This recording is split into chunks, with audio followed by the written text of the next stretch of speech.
segala kemuliaan, segala hormat hanya bagi satu nama yang kudus, nama yang penuh kuasa, yaitu nama Tuhan kami Yesus Kristus. Dan kami doa, biar kiranya Tuhan pujian penyembahan kami boleh menyenangkan hati Tuhan. Karena kami tahu, kami percaya hati Tuhan disenangkan, hadirat Tuhan dicurahkan. Dalam hadirat Tuhan ada berkat, ada sukacita, ada mujizat. Artinya siapapun yang hadir yang menyembah Tuhan, yang sakit Tuhan sembuhkan, yang terikat Tuhan berikan kelepasan, bahkan ada kemenangan yang pasti Tuhan nyatakan. Terima kasih Tuhan, terima kasih Tuhan, terima kasih. Tiba saatnya kami mau bawa hati kami untuk terima kebenaran firman-Mu, isi hati-Mu. Ajar kami Tuhan, diri kami bentuk setiap kami, arahkan kami Tuhan. Kami doa, kami bukan hanya jadi pendengar saja, tapi kami boleh bangkit jadi pelaku-pelaku firman Tuhan. Bahkan kami berdoa bersatu hati menyerahkan hamba-Mu yang Kau percaya untuk menyampaikan firman Bapa. Urapan-Mu mengalir atas hamba-Mu ini Tuhan. Sucikan layakkan hamba-Mu ini Tuhan Bapa. Jika ada dosa Tuhan, hamba mohon ampun, laman tubuh Kau yang berikan kekuatan. Hamba gak bisa apa-apa tanpa Tuhan. Hamba gak layak tanpa Tuhan. Hamba lemah tanpa Tuhan. Tapi dalam pengurapan Tuhan ada kekuatan yang baru. Tuhan menyucikan, melakukan, memampukan, mengubahkan yang biasa di luar biasa untuk jadi berkat. Semua yang ada di masyarakat semuanya diberkati dengan sempurna. Sekali lagi Tuhan, sembunyikan hamba-Mu di balik kaki salib-Mu. Segala kemuliaan buat Tuhan. Sekalian disampaikanlah isi Tuhan yang berkuasa memberkati. Dalam nama Tuhan Yesus yang siap diberkati dengan sukacita, dengan iman. Sama-sama kita katakan amin. Tepuk tangan yang paling meriah buat Tuhan. Haleluya. Silakan duduk saudara. Terima kasih buat setiap rekan-rekan yang sudah melayan dengan luar biasa. Dan dari mimbar ini saya mau sampaikan salam damai sejahtera. Shalom. Sekali lagi shalom. Haleluya. Dalam Tuhan ada sukacita, amin. Dan di mana ada sukacita pasti ada senyuman di wajahnya. Boleh sama-sama berikan senyuman dulu, jumpai kanan kiri depan belakangmu, katakan mari bersukacita dalam Tuhan. Yuk minimal 2-3 orang kiri kananmu depan belakangmu dengan senyuman yang paling manis. Sukacita Tuhan luar biasa tercurah bagi setiap kita. Haleluya, haleluya, haleluya. Senang bisa jumpa saudara. Saya mau bilang saudara orang-orang yang luar biasa, amin. Karena saya percaya banyak hadir hari ini adalah orang-orang yang hadir tadi malam. Yang hadir tadi malam di GBK boleh angkat tangan. Wah, luar biasa. Korban-korban macet ya. Iya. Saya aja saudara nggak bisa gerak saudara, macetnya luar biasa saudara. Mau keluar aja saudara, ada kayak 2 jam saudara. Tapi saya mau bilang saudara, kita sangat mengucap syukur karena acara tadi malam begitu penuh dengan kemuliaan Tuhan. Boleh berjalan dengan luar biasa, langit terbuka. Tepuk tangan yang paling meriah dulu buat Tuhan kita yang dahsyat. Kita berdoa saudara supaya melalui pelayanan gereja kita Indonesia diberkati Tuhan. Amin. Doa kita melalui pelayanan gereja ini Indonesia dimenangkan untuk kemuliaan nama Tuhan. Sekali lagi tepuk tangan yang paling meriah buat Tuhan. Haleluya. Dan sekali lagi saya mau bilang saudara-saudara yang ada di tempat ini, artinya saudara orang-orang yang sungguh-sungguh cinta Tuhan. Saya mau bilang saudara orang yang setia, orang yang cinta Tuhan, janji Tuhan, hidupnya anak cucunya pasti diberkati Tuhan. Sekali lagi tepuk tangan yang paling meriah buat Tuhan. Sama-sama bilang sama saya, aku pasti diberkati Tuhan. Anak cucuku pasti diberkati Tuhan. Bilang kanan kirimu, kamu juga pasti diberkati Tuhan. Bilang sama yang ngomong, kamu luar biasa. Bilang sama yang ngomong, semangat. Tepuk tangan sekali lagi yang paling meriah buat Tuhan. Haleluya, haleluya, haleluya. Sebenarnya saya nggak mau ngomong saudara, tapi karena dari tadi saudara kameranya masuk sampai ke sepatu, saya jelaskan dulu kenapa sepatu saya begini saudara. Bukan karena saya di-endorse, bukan karena saya di-endorse saudara.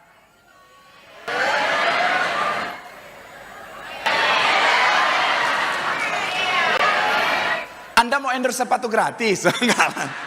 Saya mau bilang saudara, percayalah, bukan karena saya pengen jadi boyband lagi saudara, bukan. Bukan karena saya pengen bergaya boyband, bukan saudara. Tapi karena tadi malam saudara, sepatu yang saya gunakan saudara adalah sepatu yang ujungnya kecil saudara. Jadi ketika saya pakai lama saudara, jempol saya mau meledak rasanya saudara. Daripada saya khotbah hari nggak bisa jalan saudara, ya udahlah saya pakai agak santai. Tetapi saya jamin saudara tidak akan mengurangi dari esensi firman Tuhan hari ini. Amin. Selama saudara fokus sama khotbahnya, bukan sama sepatunya. Amin. Haleluya. Dan sekali lagi saya percaya semua yang hadir diberkati dengan sempurna. Tepuk tangan yang paling meriah buat Tuhan. Haleluya. Yuk, yang bawa Alkitab kita mau angkat Alkitab kita. Alkitab juga boleh, Alkitab juga boleh. Yang nggak bawa Alkitab angkat tangan juga boleh. Sama-sama dengan iman percaya. Sama-sama kita katakan dalam nama Tuhan Yesus, aku percaya Alkitab ini adalah firman Tuhan. Setiap kata kalimatnya sanggup memberkati aku. Dan hari ini aku pasti diubahkan, aku pasti dipulihkan. Dalam nama Tuhan ini sama-sama kita katakan Yuk kita buka Alkitab kita, Lukas pasal yang kedua ayat 8 sampai 14 akan jadi ayat pengantar dan juga pembuka kita di pembahasan hari ini. Lukas pasal yang kedua, saudara bisa tandai ayatnya karena kita akan kembali ke sana sepanjang pembahasan kita. Yuk ayat 8 sampai 14, saya baca 8, saudara 9, kita gantian. Ayat 14 kita akan baca sama-sama yang sudah di sana. Lukas 2 ayat 8 sampai 14, boleh bilang aku diberkati Tuhan. Demikian ayat yang ke-8 dikatakan apa? Di daerah itu ada gembala-gembala yang tinggal di padang menjaga kawanan ternak mereka pada waktu malam. Ayat 9 silakan.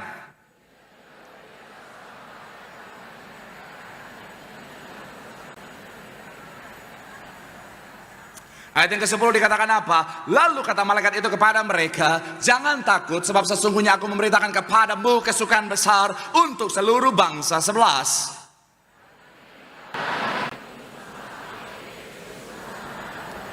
Dan inilah tandanya bagimu, kamu akan menjumpai seorang bayi dibungkus dengan lampin dan terbaring di dalam palungan. 13 silakan.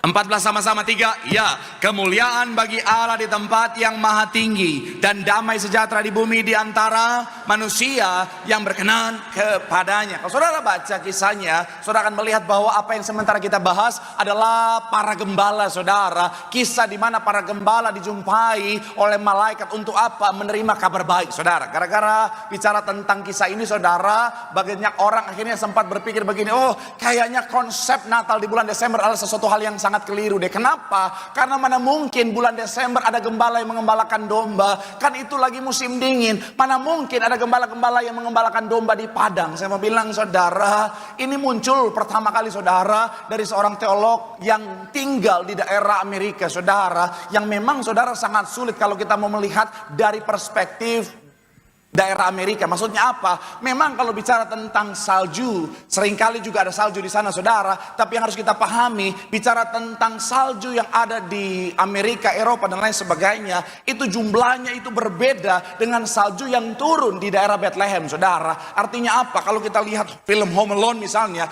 ketika saljunya itu, saudara, kalau bulan Desember memang padatnya luar biasa sampai orang jalan seringkali susah tenggelam kakinya, saudara. Tapi kalau di area Bethlehem, saudara bisa cek googling, saudara, bahwa saljunya tidak separah di Eropa dan juga di Amerika. Artinya apa? Masih sangat mungkin untuk beraktivitas. Dan saya mau bilang, saudara, turun salju itu di daerah Bethlehem, kalau saudara lihat beberapa tahun terakhir, saudara, itu tidak selalu setiap tahun, saudara. Beberapa tahun terakhir, saudara, itu ada yang 6 tahun sekali, ada yang 7 tahun sekali, bahkan ada yang 8 tahun sekali, saudara. Baru ada yang namanya badai salju yang besar, saudara. Jadi bicara tentang salju tidak turun setiap tahun. Dan bicara tentang kenapa musim dingin, kenapa musim dingin tetap mengembalakan domba. Sebelum ke sana, kalau saudara pernah ke Tanah Perjanjian, yang belum pernah ke Tanah Perjanjian, saya doa dalam waktu dekat akan ke Tanah Perjanjian, amin. Nah, saudara yang sudah pernah ke Tanah Perjanjian pasti tahu, ketika kita ke padang gembala, ada banyak goa, ada goa di sana, betul ya?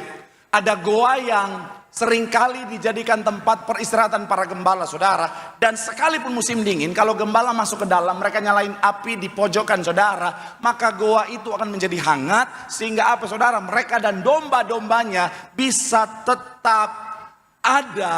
Bicara tentang apa, saudara? Bisa tetap mengembalakan domba di sana, saudara. Dan kenapa kok dingin-dingin mau mengembalakan domba? Karena kita tahu bersama dalam perjanjian lama, di bait Allah harus selalu tersedia domba terbaik. Kenapa? Karena firman Tuhan di dalam imamat, saudara, harus ada korban bakaran pada saat pagi satu kali dan petang satu kali, saudara. Makanya harus ada apa? Domba-domba yang tersedia di sana. Makanya setiap hari gembala harus memastikan tersedianya domba-domba terbaik, saudara. Tapi saya nggak akan masuk terlalu dalam karena ini untuk pengetahuan saudara, supaya kalau ada yang bertanya, saudara bisa memberikan argumen yang jelas dengan data, saudara. Tapi yang menarik adalah para gembala ini, saudara, mereka orang-orang pertama yang dipilih Tuhan untuk apa, saudara? Untuk menerima kabar baik. Sama-sama bilang sama saya, kabar baik. Bahkan mereka orang-orang yang menerima berkat sukacita yang besar. Kenapa? Karena menyaksikan langsung bayi Mesias, raja di atas segala raja yang dilahirkan itu, saudara. Saya mau bilang, saudara, ini berkat yang besar. Sekali lagi sama-sama bilang sama saya, berkat yang besar. Kalau saudara perhatikan, mereka bukan orang yang paham firman, mereka bukan orang yang meneliti bicara tentang Taurat, mereka bukan orang-orang yang terpandang pada masa itu, tapi mereka menjadi orang pertama yang menerima kabar sukacita, bahkan menerima berkat besar. Dan ketika saya pelajari, karena mereka memiliki hal-hal yang menarik dari diri mereka, saudara. Dan itu yang sama-sama kita akan bahas dalam judul khotbah, belajar dari para gembala. Sama-sama bilang sama saya judulnya dulu, belajar dari para gembala. Sama-sama bilang sama saya, belajar dari para gembala. So, apa yang bisa kita pelajari dari para gembala? Saya percaya firman Tuhan hari ini akan memberkati setiap kita, sehingga segala berkat yang besar itu yang menjadi bagian setiap kita. Tepuk tangan yang paling meriah dulu buat Tuhan. Haleluya. Apa yang bisa kita pelajari dari para gembala? Yang pertama adalah karena mereka orang-orang yang percaya pada firman. Sama-sama bilang sama saya percaya pada firman. Sama-sama bilang sama saya percaya firman Tuhan. Kita lihat ayat 15 sama-sama saudara. Yuk, ayatnya yang ke-15 masih dalam Lukas 2. Yang sudah di sana boleh bilang aku diberkati. Sama-sama kita baca, 3, ya. Setelah gembala-gembala itu berkata seorang kepada yang lain, marilah seperti yang diberitahukan Tuhan kepada apa? Sekali lagi, marilah kita pergi ke Bethlehem untuk apa? Seperti yang sama-sama bilang sama saya diberitahukan Tuhan. Sama-sama bilang sama saya seperti firman Tuhan. Saya mau bilang saudara, dari ayat ini kita bisa melihat bahwa mereka adalah pribadi-pribadi yang percaya pada firman Tuhan. Sekali lagi sama-sama bilang sama saya percaya firman.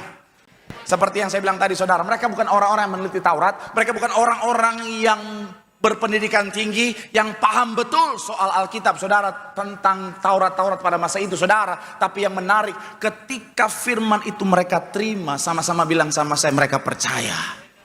Dan saya mau bilang saudara, inilah yang menjadi kunci penting untuk apa? Menerima berkat besar yang Tuhan sediakan. Katakan amin.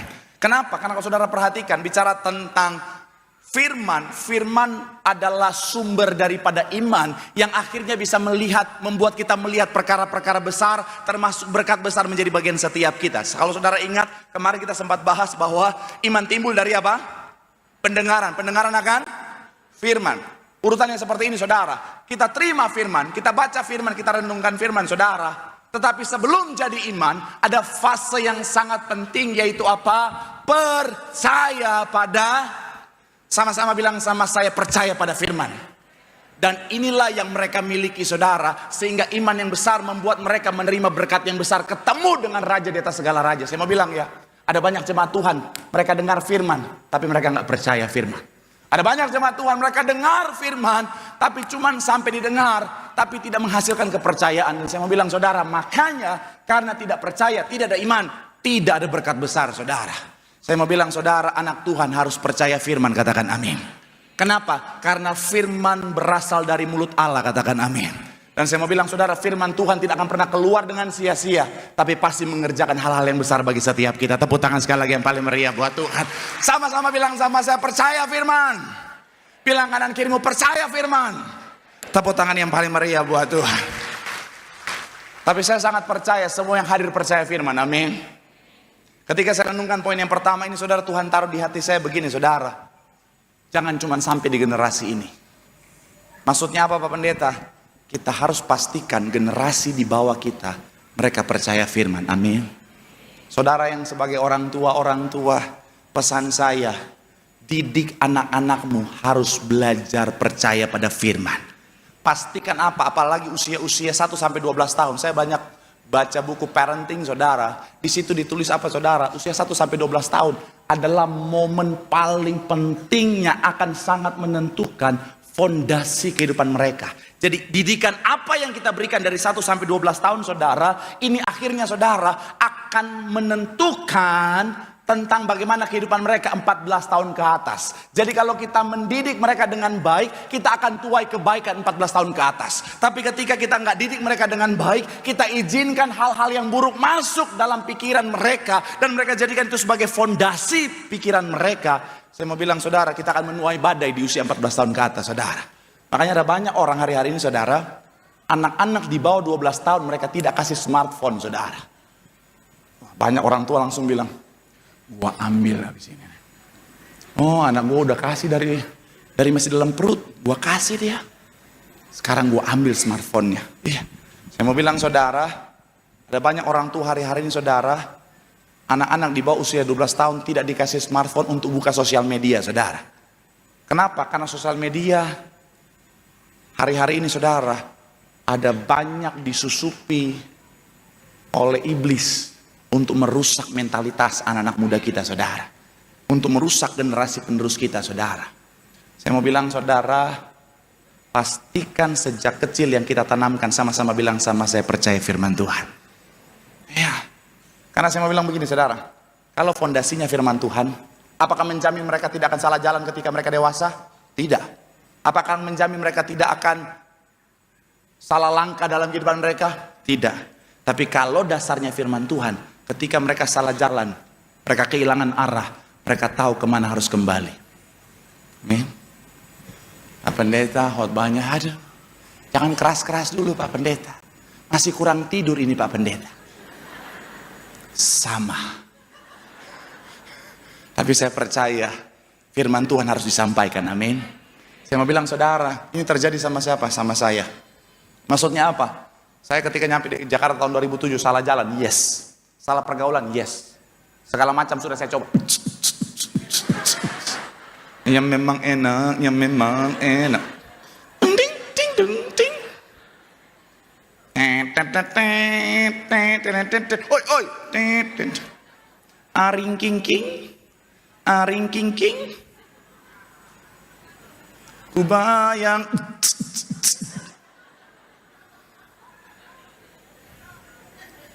Saima ito. Saima sude. Saima apa te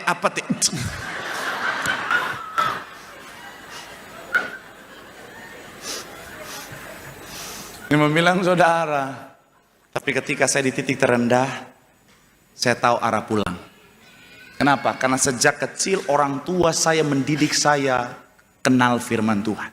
Dari sejak saya tahu dunia, orang tua saya sudah bikin saat teduh setiap malam di rumah. Mereka bangun mesbah di rumah saudara. Jadi ketika saya salah arah, ketika saya dalam kegelapan, saya tahu ada cahaya harus tempat saya kembali, yaitu apa? Hidup dalam kebenaran dalam Tuhan. Tepuk tangan yang paling meriah buat Tuhan. Jadi pastikan sekali lagi saya mau bilang saudara, shalom para orang tua. Didik anak-anakmu dalam firman, kemanapun dia melangkah, cahaya Tuhan menerangi kehidupannya. Tepuk tangan yang paling meriah buat Tuhan. Bilang sama kanan kirimu, percaya firman. Bilang sama yang ngomong, di situ ada kehidupan. Tepuk tangan yang paling meriah buat Tuhan. Haleluya. Sebelum kita pindah poin yang kedua, quotes dari Charles Spurgeon, dia bilang begini saudara, firman Tuhan adalah roti kehidupan buat setiap kita. Tanpa itu kita akan mati kelaparan secara rohani. Sekali lagi, firman Tuhan adalah roti kehidupan kita. Tanpa itu kita akan mati kelaparan secara rohani. Seorang hamba Tuhan yang luar biasa, Billy Graham, juga bilang begini saudara, Alkitab atau firman Tuhan adalah peta yang menuntun kita melalui hidup ini, dan kompas yang menunjukkan arah yang benar. Sama-sama bilang sama saya, percaya firman. Bilang sama yang ngomong, di situ ada kehidupan. Tepuk tangan yang paling meriah buat Tuhan. Haleluya. Yang kedua, apa yang bisa kita pelajari? Tapi sebelum ke sana sekali lagi saudara, saya teringat. Karena begini saudara, hari-hari ini ada banyak orang tua anggap remeh, sehingga apa saudara? Iman mulai tergradasi. Ada banyak negara-negara yang dulu menjadi lumbung Kristen, anak-anak Tuhan banyak sekarang menjadi negara-negara yang ateis saudara. Contohnya ini, coba kita lihat saudara, tahun 2021 ini saudara kita bisa lihat bahwa ada 6 negara yang hari ini menjadi penganut ateis terbanyak di dunia. Yang pertama adalah China, yang kedua adalah Swedia, yang ketiga Ceko, kemudian keempat Belanda, yang kelima Azerbaijan, ini dekat Tambun, and then, antara Tambun and Cikarang, kemudian kemudian yang terakhir Belgia. Yang menarik adalah apa? Belanda. Kita tahu bersama Belanda adalah salah satu negara dengan banyak misionaris yang membawa firman ke Indonesia saudara. Kenapa menjadi negara keempat hari-hari ini saudara? Karena itu tadi saudara, firman Tuhan tidak lagi ditanamkan dengan benar. Indonesia bisa terjadi seperti itu kalau kita biarkan. Pastikan apa? Orang tua, didik anakmu dalam firman, supaya ada kehidupan dalam kehidupan mereka. Tepuk tangan yang paling meriah buat Tuhan. Haleluya. Yang kedua, apa yang bisa kita pelajari dari para gembala? Yang kedua adalah mereka melakukan firman. Sama-sama bilang sama saya, melakukan firman. Sama-sama bilang sama saya, mereka pelaku firman. Ayat 16 sama-sama kita baca. 3, ya. Lalu yang sedang berbaring dalam apa? Bagian awal dikatakan apa? Lalu mereka cepat-cepat. Sama-sama bilang sama saya, mereka melakukan firman.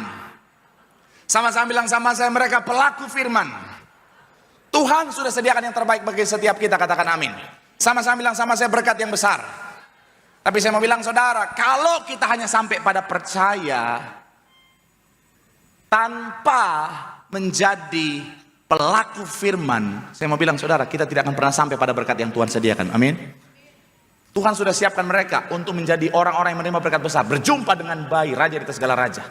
Mereka sudah percaya, tapi kalau pada saat itu mereka diam saja, mereka diam, tidak ke Bethlehem, saudara. Pertanyaan saya, mereka akan berjumpa dengan bayi Tuhan Yesus, gambaran berkat besar atau tidak? Tidak. Kenapa? Karena percaya saja tidak cukup. Kita harus menjadi, sama-sama bilang sama saya, pelaku firman. Sama-sama bilang sama saya, pelaku firman. Amin. Makanya Ibu Gembala sidang kita saudara dalam khotbahnya banyak sekali menyuarakan apa? Ayo, jadilah engkau pelaku-pelaku firman. Jadilah engkau pelaku-pelaku firman. Karena tahu firman saja nggak cukup. Sama-sama bilang sama saya, tahu firman nggak cukup. Saya mau bilang saudara, iblis nggak takut saudara hafal firman. Kok nggak ada suaranya? Hah? Saya sudah hafal susah-susah Pak Pendeta. Saya sudah hafal Kejadian sampai Wahyu Pak Pendeta. Matius, Markus, Lukas, Yohanes, Kisah Rasul, Roma, Korintus, Galatia, Efesus, Filipi, Kolose, 1 dan 2, Titus, Filemon, Yakobus, ketiga, Yudas Terah. Wah, kelihatan yang sekolah minggu. Memang beda. Kalau lulusan sekolah minggu di gereja sama pos hansip beda. Ketika nyanyi lagu mati, darah Yesus. Saya mau bilang ya, sekalipun saudara hafal Kejadian sampai Wahyu, sekalipun saudara hafal bahkan sampai peta Alkitab, bahkan anggota Lembaga Alkitab Indonesia, iblis nggak takut lihat saudara. Hei, betul. Sekalipun saudara kemana-mana bawa Alkitab, setiap ngomong, hei, Matius 2 ayat 3. Haleluya, Yakobus 1 ayat 4. Oh, praise the Lord, Wahyu 1 ayat 6. Iblis nggak takut lihat saudara. Jangan tertipu dengan film-film horor yang ketika pendetanya atau anak Tuhan orang Kristennya tunjukin Alkitab ke iblis. Iblis langsung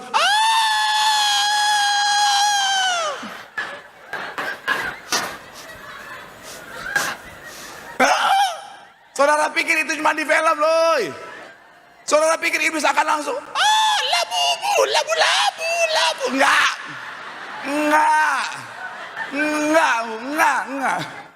Kalau di dunia nyata, saudara tunjukin Alkitab, iblis. Sini sama iblis. Ya. Saya mau bilang saudara, iblis nggak takut saudara tahu firman. Karena saya mau bilang ya, kenyataannya iblis lebih tahu firman daripada kita. Betul nggak? Ada yang mau sanggah argumen saya? Enggak. Iyalah. Apalagi jemaat zaman sekarang, bukan yang di sini, ini yang di Betos. Itu mereka malas baca Alkitab. Ini Betos, yang di Nias maksudnya, Nias. Security. Ingat anak Tuhan harus saling mengasihi. Saya mau bilang ya, apalagi jemaat-jemaat zaman sekarang yang di Nias. Ya Tuhan, baca Alkitab 1 minggu 1 kali. Aplikasi handphone ada Alkitab. Tapi Senin sampai Sabtu bukannya TikTok, Instagram, Facebook. TikTok, Instagram, Facebook terus. Aku meriang. Saya mau bilang saudara, iblis gak takut saudara tahu firman. Karena iblis lebih tahu firman daripada kita. Amin. Iblis bilang, Kalau cuma soal pengetahuan, gua lebih tahu. Gua ada waktu kejadian itu terjadi, betul nggak? Iya kan? Iblis nontonin. Jadi kalau cuma soal tahu, iblis lebih tahu. Makanya ketika dia cobai Tuhan Yesus, dia berkata apa? Ada tertulis. Makanya iblis nggak takut kalau saudara cuma tahu firman. Kapan iblis takut? Ketika kita jadi pelaku-pelaku firman. Katakan amin. Guys, sekali lagi saya mau bilang saudara, pastikan ingat baik. Jangan hanya sampai pada tahu dan percaya, karena orang-orang yang sungguh-sungguh percaya akan menjadi pelaku firman. Setiap pelaku firman hidupnya pasti luar biasa. Tepuk tangan yang paling meriah buat Tuhan. Bilang sama kanan kirimu, lakukan firman. Hidupmu pasti luar biasa. Tepuk tangan sekali lagi yang paling meriah buat Tuhan. Haleluya. Yang terakhir, Imam Musa boleh siap-siap maju ke depan. Yang ketiga, apa yang bisa kita pelajari dari para gembala yang ketiga adalah mereka mewartakan firman. Sama-sama bilang sama saya, mewartakan firman. Sama-sama bilang sama saya, menyampaikan firman. Ayat 17-18 sama-sama kita baca. Yuk, yang sudah di sana boleh bilang aku diberkati. 3 ya. Dan mereka memberitahukan apa yang telah dikatakan kepada mereka tentang ayat 18, dan semua orang yang mendengarnya heran tentang apa yang dikatakan gembala-gembala itu kepada. Ayat 17 sekali lagi saudara, sama-sama kita baca. 3 ya. Dan ketika mereka melihatnya, mereka memberitahukan apa yang dikatakan kepada mereka. Sama-sama bilang sama saya, memberitahukan firman. Kata memberitahukan di sini saudara, gnorizo.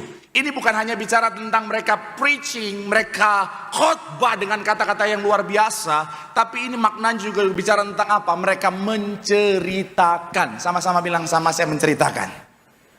Amin. Jadi bukan hanya bicara tentang bicara tentang orang-orang yang punya pengetahuan teologi yang tinggi saudara, cara berkhotbah yang benar baru aku mau menceritakan. No. Even menceritakan dengan sederhana, saya mau bilang saudara, itu yang mereka lakukan, itu ada kuasa di sana. Karena saya mau bilang begini saudara, saya sangat yakin dan percaya semua yang ada di tempat ini orang-orang yang percaya firman. Saya yakin dan percaya sebagian besar orang di tempat ini, jemaat Tuhan di tempat ini adalah orang-orang yang melakukan firman. Tapi jangan hanya sampai di melakukan firman, pastikan kita mewartakan firman. Karena itu ingat pesan terakhir Tuhan sebelum naik ke sorga, perintah amanat agung apa? Kristen gak sih ini? Perintah amanat agung apa? Saya lagi deg-degan nih. Soalnya katanya pohon Natal kita mau diganti pohon kurma. Kita harus jaga nih. Saya udah ngeronda nih, jaga nih. Bukan apa-apa, dekor pohon kurma susah. Pertanyaannya apa? Darah Yesus. Nanya lagi, piring cantik. Apa isi perintah amanat agung sebelum Tuhan naik ke sorga?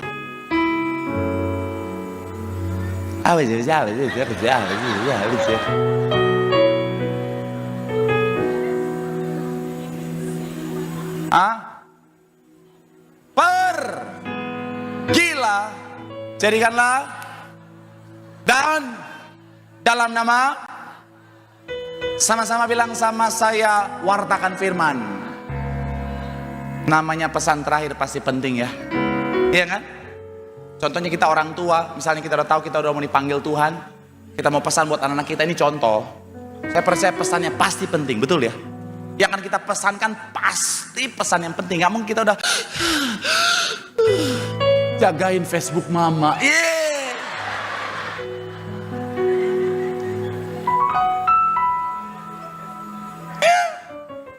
Gak mungkin kita udah di ujung tanduk. Apa mak? Jemuran. Iya kan? Pasti Saya teringat satu kisah saudara. Ada seorang bapak usia 80 tahun, seorang pengusaha besar saudara, yang sangat kaya raya, dihormati banyak orang. Tapi dia udah di usia yang sangat sudah lumayan. Kemudian saudara, dia seorang pengusaha besar, dan karena sakit-sakitan dia dibantu oleh alat-alat untuk bisa tetap hidup saudara. Dokter bilang sudah no hope, tapi keluarganya masih berharap supaya si bapak ini bisa sembuh lagi. Singkat cerita diundanglah seorang hamba Tuhan untuk supaya didoakan supaya bisa sembuh. Akhirnya di ruang ICU itu saudara, si pendeta ini datang saudara, izin sama keluarga untuk masuk untuk mendoakan. Keluarga yang lain udah gak kuat untuk lihat kondisi bapak ini karena napas sudah susah, harus dibantu dengan alat oksigen saudara, pernapasan. Akhirnya dia hanya sendiri di dalam, si pendeta ini masuk saudara. Pendeta ini masuk, dia berdiri di samping bapak ini, dia mau mendoakan bapak ini. Baru dia mau berdoa buat bapak ini, tiba-tiba bapak ini langsung karena susah ngomong karena alat oksigen, dia bapak ini minta untuk tulis. Dokter si pendeta ini langsung cekatan, oh ini pesan terakhir pasti penting. Dia ambil kertas, dia ambil pulpen, dia kasih ke bapak ini tulis langsung dengan cepat saudara. Singkat cerita waktu lama langsung alat detak jantung langsung, bapak ini dipanggil Tuhan. Singkat cerita, pada saat pemakaman sebelum tutup peti, di depan banyak jemaat, banyak keluarga besar yang hadir. Pendeta ini yang memimpin saudara. Pendeta ini bilang sama jemaat Tuhan dan keluarga yang hadir, sebelum kita tutup peti, sebelum kita melihat untuk terakhir kalinya, ada pesan yang sempat almarhum tuliskan kepada saya. Dan karena ini pesan terakhir, ini pasti penting, makanya saya akan bacakan di depan keluarga dan jemaat Tuhan yang hadir. Pendeta ambil dari kantong jasnya. Ketika dia buka, pendeta ini langsung pingsan di tempat saudara. Ya. Akhirnya pihak keluarga ambil kertas itu. Ketika dibaca pesan terakhir dari bapak yang sudah meninggal itu, tulisannya, pendeta, selang oksigen gue lu injek.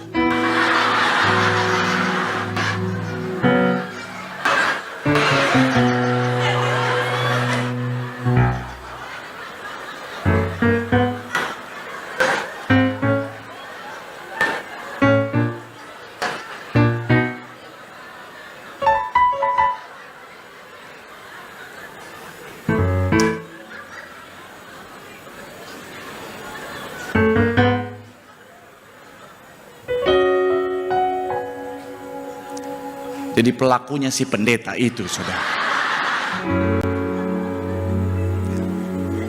Dan saya pastikan pendeta itu bukan saya.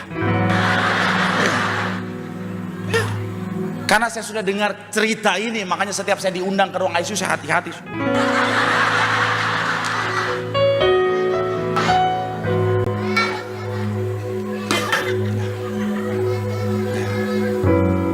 Tapi kita bisa melihat dari kisah ini saudara, namanya pesan terakhir pasti penting, betul ya. Dan saya mau bilang itulah yang Tuhan sampaikan sebelum Tuhan naik ke sorga. Artinya apa? Mewartakan firman itu penting, katakan amin. Yes. Jangan tunggu jadi pendeta baru mewartakan firman. Jangan tunggu jadi orang yang berdiri di mimbar baru wartakan firman. Jangan tunggu jadi orang yang berdiri di depan banyak orang baru sampaikan firman. Karena sekalipun kita bukan pendeta, apapun profesi kita, kita semua hamba Tuhan. Amin. Sekalipun kita nggak berdiri di mimbar gereja, apapun profesi kita, dimanapun kita berada, itu mimbar tempat pelayanan kita, saudara. Dan sekalipun kita nggak berdiri di depan banyak orang, satu orang pun setiap jiwa itu berharga di mata Tuhan. Satu orang bertobat, sorga bersorak-sorai.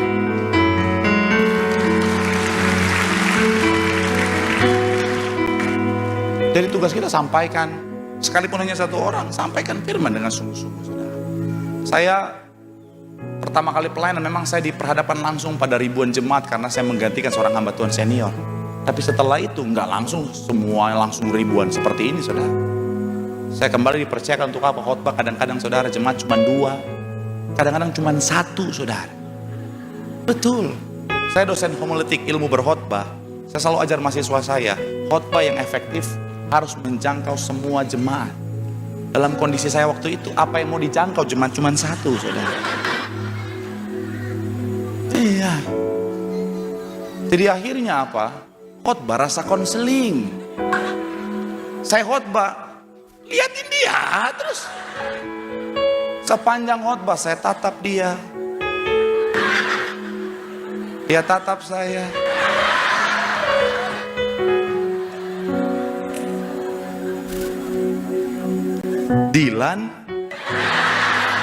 Enggak. Ya. Tapi tetap saya lakukan dengan sungguh-sungguh, karena setiap jiwa berharga di mata Tuhan. Dan saya mau bilang saudara, itu tugas kita. Saya ingat satu cerita, ada kisah yang saya ingat sebelum jadi penutup khotbah saya. Di tahun 1850 di sebuah desa di daerah Eropa saudara, ada satu gereja kecil di sana saudara yang jemaatnya hanya sedikit. Masih bulan Natal seperti ini saudara. Saat itu tidak ada jemaat satupun yang hadir. Kenapa? Karena ada badai salju di sana. Jadi ibadah saat itu saudara tidak ada jemaat satupun. Tapi yang menarik, Tuhan gerakan si pendeta ini untuk tetap berkhotbah sekalipun tidak ada jemaat. Akhirnya dia khotbah dengan begitu semangat sekalipun tidak ada jemaat. Ternyata tanpa si pendeta ini ketahui, di pojok balkon gereja ada seorang anak muda usia 14-15 tahun sembunyi di sana saudara. Karena dia lihat nggak ada orang, dia nggak berani untuk nunjukin diri. Tapi sepanjang pendeta ini khotbah, dia dengarkan dengan baik. Singkat cerita, khotbah ini sangat memberkati dan menyentuh hati anak muda ini. Selesai pendeta khotbah, anak muda ini turun sambil menangis dan dia bilang, "Pak Pendeta, khotbah itu buat saya. Khotbah itu mengubahkan hidup saya." Akhirnya mulai saat itu dia memberi dirinya untuk melayani Tuhan. Dan dia menjadi seorang hamba Tuhan yang dipakai dengan luar biasa, yang menulis kembali cerita ini dan jadi berkat bagi banyak orang. Saya mau bilang saudara, wartakan firman. Sekalipun kita pikir, Pak Pendeta, sumber daya saya terbatas, saya ngomong sederhana Pak Pendeta. It's okay. Karena hal yang sederhana dengan ketulusan hati sanggup Tuhan pakai untuk jadi berkat bagi banyak orang. Saya akan tutup sekali lagi saudara, singkat satu kesaksian. 1 bulan yang lalu di Balai Sarbini, ada seorang ibu datang sambil mata berkaca-kaca. Dia bilang, "Pak Pendeta, saya sudah 10 tahun gak pernah gereja. Tapi karena saya nonton konten Bapak di Instagram." Ya, sama seperti saudara, saya pikir, konten yang mana? Karena kan konten saya banyak yang kacau-kacau guys. Yang di luar Nurul saudara. Apalagi yang terakhir itu yang saya bikin untuk promosi GBK. Mau tunjukin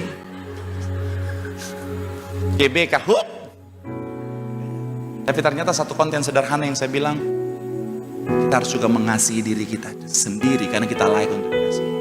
Itulah yang membuat ibu itu datang ke gereja dan mulai saat itu dia menikmati hadirat Tuhan di Balai Sarbini. Saya bilang saudara, kadang-kadang kita pikir sederhana. Kalau kita sungguh-sungguh mewartakan firman, Tuhan bisa pakai hal yang kecil yang sederhana di mata dunia untuk jadi berkat bagi banyak orang. Oleh kehidupan kita banyak jiwa dimenangkan untuk kemuliaan nama Tuhan. Tepuk tangan sekali lagi yang paling meriah buat Tuhan. Bilang sama kanan kiri, mewartakan firman. Hidup kita sanggup Tuhan pakai untuk menjadi berkat bagi kemuliaan nama Tuhan. Sekali lagi tepuk tangan yang paling meriah buat Tuhan. Yang diberkati boleh lambaikan tanganmu. Tepuk tangan sorak-sorai yang paling meriah buat Tuhan. Haleluya, haleluya. Sambil angkat tanganmu. Oh Tuhan, pakailah hidupku selagi aku, bila saatnya nanti Tuhan, bila Kau kan datang kembali, Kau kan datang kembali, hidup ini sudah. Terus angkat tanganmu di hadapan Tuhan.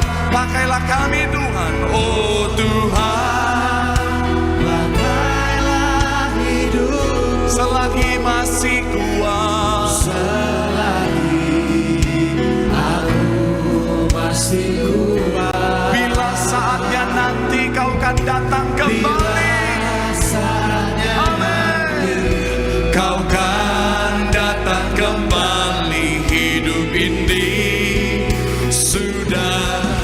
Sama-sama boleh berikan tepuk tangan sorak-sorai yang paling meriah buat Tuhan. Sampai kita boleh bangkit berdiri dengan kerinduan.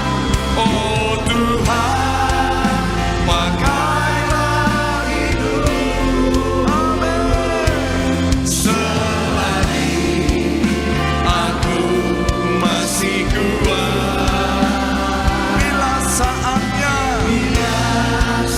Kau kan datang, Kau kan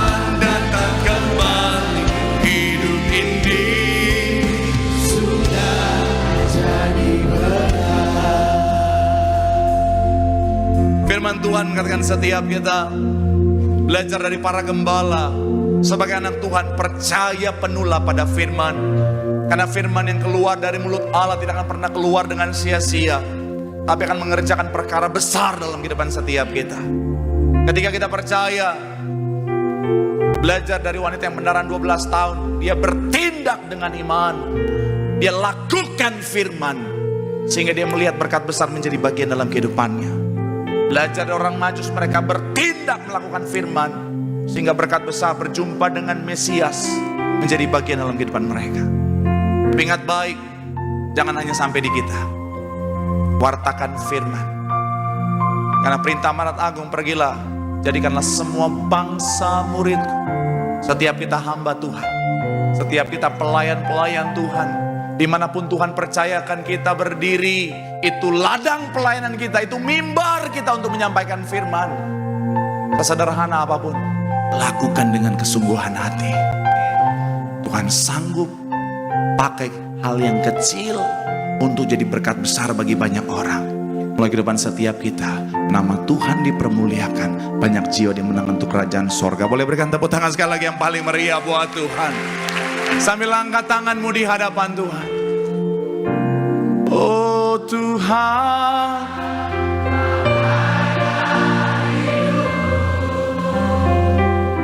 selagi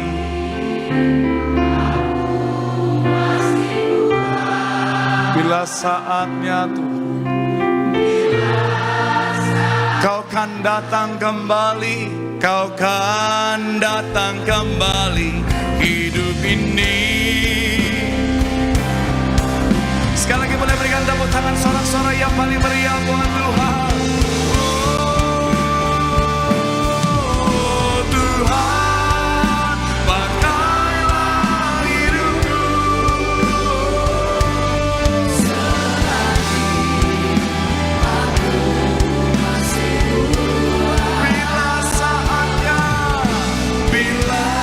Saatnya nanti Kau kan datang kembali hidup ini.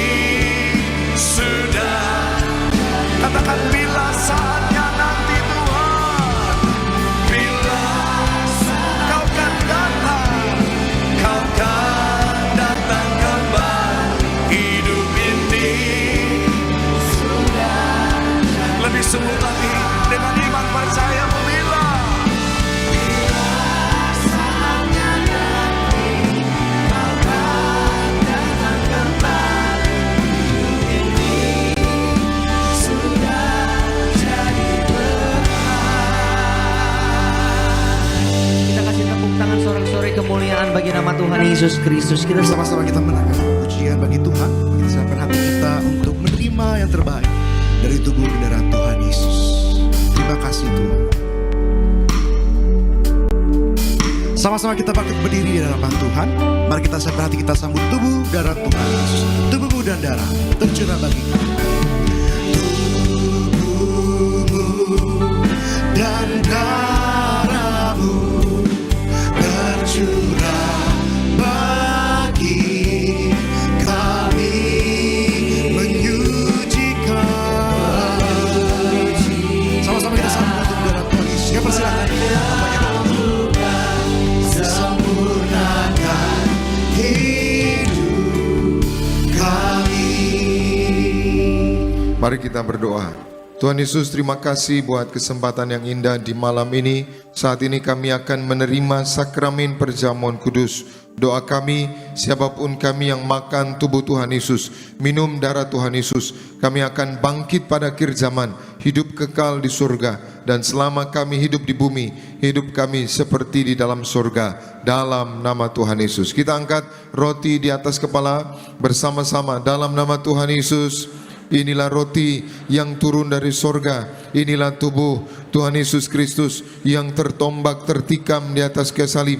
Yang pertama, yang memberikan kami bersama keluarga keselamatan, yang memberikan kami hidup kekal di dalam kerajaan sorga.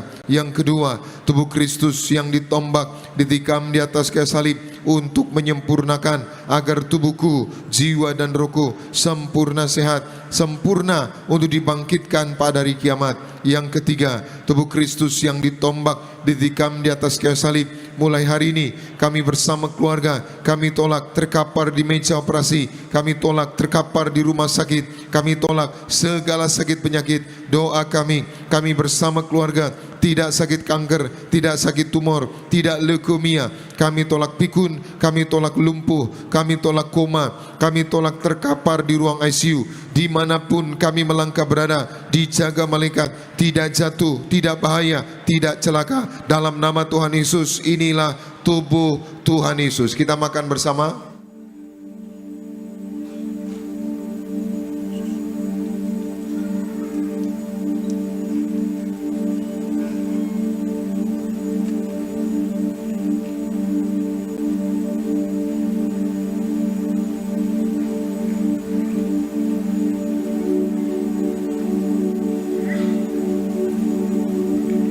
Kita angkat cawan di atas kepala bersama-sama. Dalam nama Tuhan Yesus, inilah darah Tuhan Yesus Kristus yang tertumpah, tercurah di atas kayu salib sebagai perjanjian yang baru dan yang kekal, yang pertama, yang menyucikan dan menguduskan aku. Aku berjanji bertobat, menolak dosa, menolak setan-setan dan segala perbuatannya. Berkati aku bersama keluarga yang kudus. Aku tolak perzinaan, percabulan. Aku tolak poligami, poliandri. Jauhkan keluargaku dari perceraian, jauhkan rumah tanggaku dari orang ketiga. Mulutku diurapi, tidak dusta, tidak menipu. Doa-doaku Tuhan dengar, Tuhan kabulkan. Tanganku diurapi, tidak cemar, tidak mencuri. Yang ku pegang, yang ku kerjakan selalu berhasil. Aku tolak segala fitnah, fitnah atas keluargaku, fitnah atas gereja. Yang kedua, oleh darah Tuhan Yesus, darah anak domba Allah, kami semua termaterai menjadi warga surga. Sebagai warga surga, kami berkumpul di bumi, berkumpul di surga, punya rumah di bumi, punya rumah di surga. Yang ketiga, oleh tetes darahnya, oleh bilur-bilurnya, segala penyakitku sembuh hari ini. Dari ujung rambut sampai telapak kaki, sehat sempurna. Tidak sakit kepala, tidak migrain, tidak vertigo. Aku tolak bodoh pelupa. Anak-anakku pandai cerdas, punya masa depan indah. Oleh darah Tuhan Yesus, jantungku sempurna sehat, tidak sakit jantung, tidak dioperasi, tidak serangan jantung. Oleh darah Tuhan Yesus, ginjalku sempurna sehat, tidak gagal ginjal, tidak cuci darah. Oleh darah Tuhan Yesus, paru-paruku bersih, normal, tidak ada flek, tidak sakit asma, tidak sakit TBC.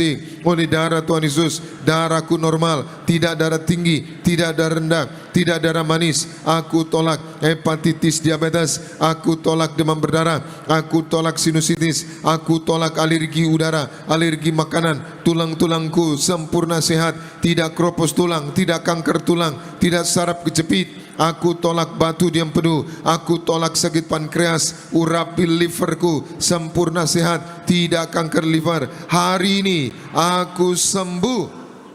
Sejenak saudara doa, minta sama Tuhan. Percayalah kita dapat yang terbaik dari Tuhan. Tuhan berkati siapapun yang sakit, tolong Tuhan sembuhkan. Berkati anak-anak yang ujian, beri hikmat, kepandaian, kecerdasan. Berkati yang belum bekerja, Tuhan beri pekerjaan. Berkati usaha, pekerjaan umatmu, tagihan-tagihan, proyek-proyek lancar diberkati Tuhan. Esok hari akan interview, akan presentasi, berhasil. Berkati yang ujian, sidang skripsi, tesis diberkati berhasil. Berkati siapapun yang hadir malam hari ini, juga yang di rumah secara live streaming, diberkati Tuhan. Sekali lagi bersama-sama, dalam nama Tuhan Yesus. Tuhan yang mengajar kepada gembala sidang gereja Tiberias bahwa perjamuan kudus ini kuasanya lebih dari roti mana. Yang pertama, dengan roti mana tidur pun diberkati, dicukupi, tidak kekurangan. Aku percaya dengan perjamuan kudus ini tidur pun aku diberkati, dicukupi, tidak kekurangan. Yang kedua, dengan roti mana selalu jubah baru, artinya mulia. Aku percaya dengan perjamuan kudus ini aku mulia. Suatu hari kelak akan terbang kawan awan, jumpa Tuhan, pesta di surga. Yang ketiga, dengan roti mana selalu kasut baru, gambaran seorang majikan. Aku percaya dengan perjamuan kudus ini diangkat naik, punya roh majikan. Karirku, usahaku, pekerjaanku diberkati berhasil. Dalam nama Tuhan Yesus, segala penyakit, segala penderitaan sudah disembuhkan, sudah diselesaikan di atas kayu salib. Dalam nama Tuhan Yesus, inilah darah Tuhan Yesus. Inilah darah Tuhan Yesus. Kita minum bersama.